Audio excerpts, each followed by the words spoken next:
What's up guys, Mark's here, Everything Tenere. Today we have a mission.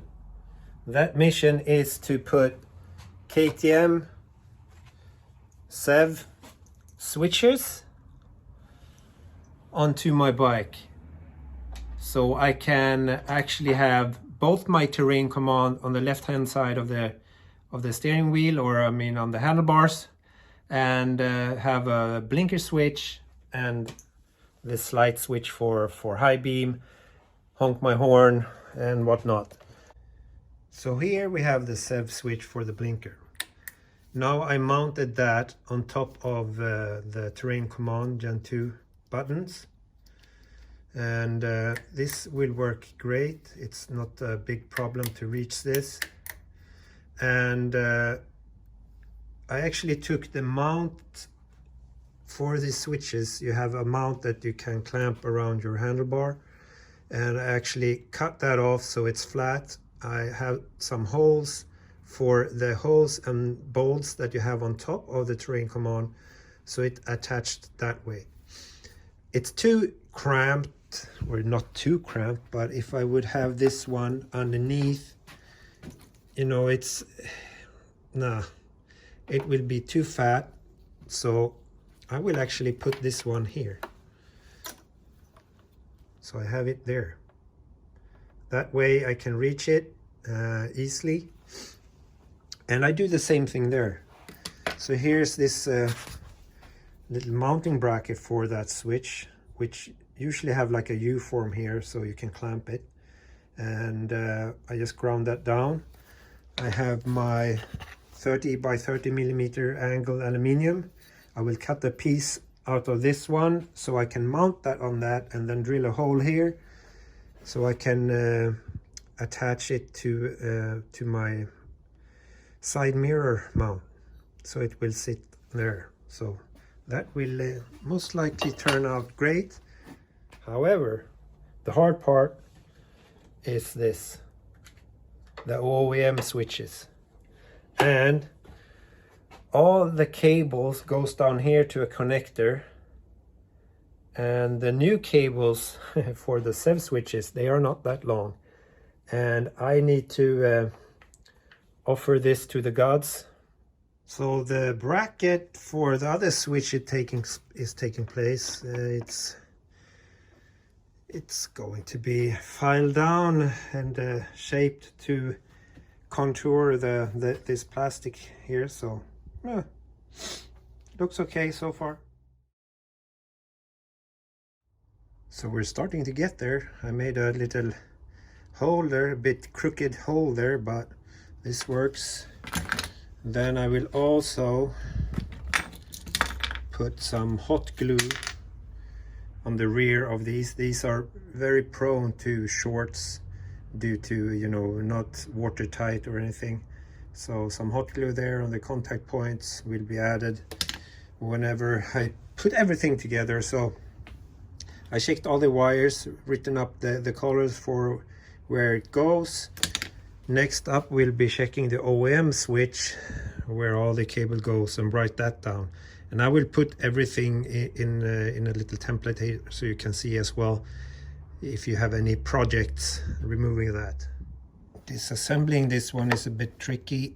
You just have 2 screws in here, and then you need to get the blinker button off, and you have to press a thing underneath and then pry it off, and then my button went down here somewhere, so I'll have to look for it later.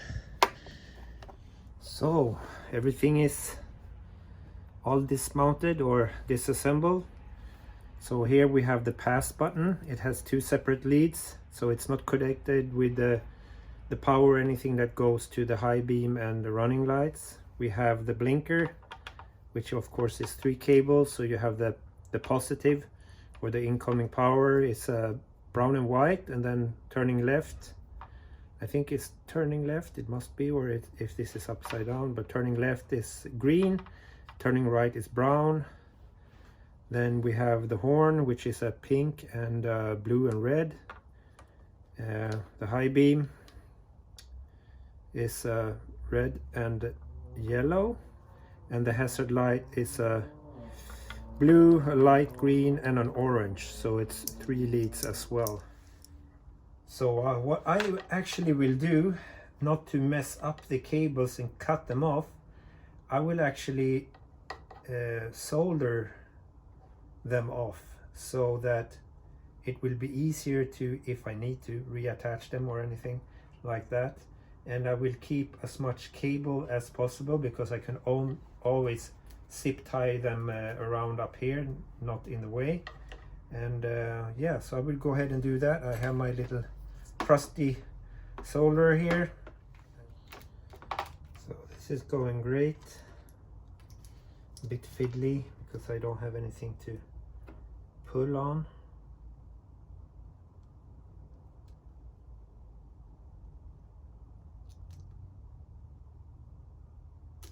Comes in handy having skills with a soldering iron. On a side note, you also have the little cable and connector that goes to your clutch, so don't cut that one off. But I did cut the insulation material down a bit around here. I will put better heat shrink tubing on here together with all the individual wires here as well. I will just clean these up a bit and cut away a bit of the insulation on those, and I will solder these together with the new cables that comes with the CEV switches. So now we will do a little test. I know that the orange one on the CEV switch is the positive or power feed to the blinkers. Now I switch the CEV to right, and I know that the purple should be right and the green on the bike side is right, and it works. So now I know that is correct. So now I soldered the blinker connectors. I haven't put heat on the heat shrink yet.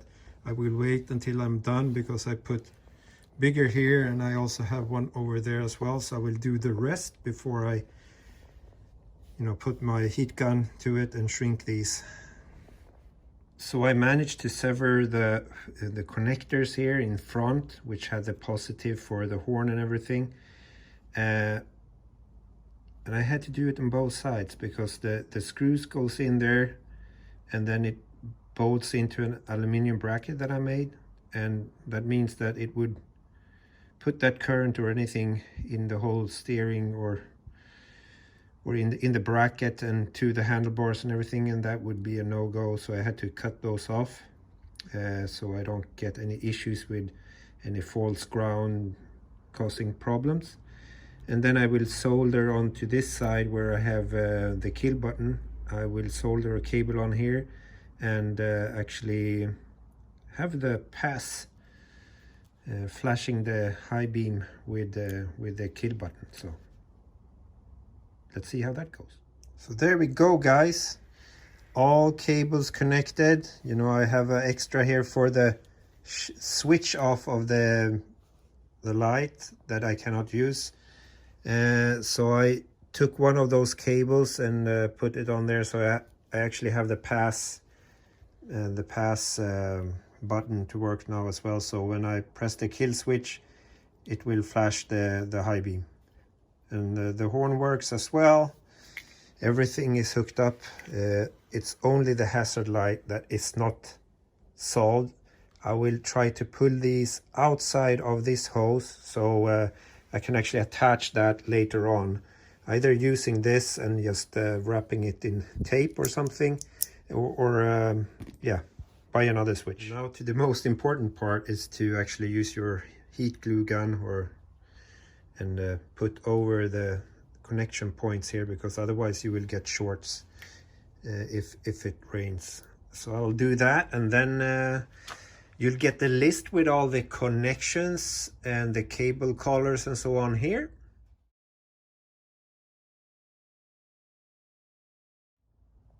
There we go, guys, all done.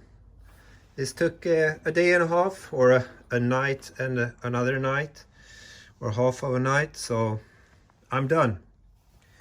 blinker controls up here on top of the terrain command. We have the high beam running lights. We have the pass button for blinking your high beam, and the horn, of course. Hazard lights will be installed later on. I already have the cables over there. I will just find a suitable switch and put it on the left side of the Speedo. So this is the easiest and cheapest solution if you want to have both terrain command on the left side of the handlebars. On a T7 you cannot use your standard OEM switches because it's too wide.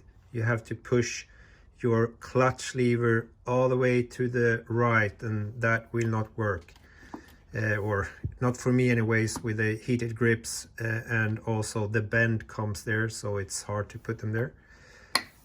So yeah, so thanks guys for watching. Now it's time for me to go to bed because it's 11 p.m. or something like that. So like and subscribe. Stay safe, take care, and don't do anything stupid. Cheerios, bye-bye.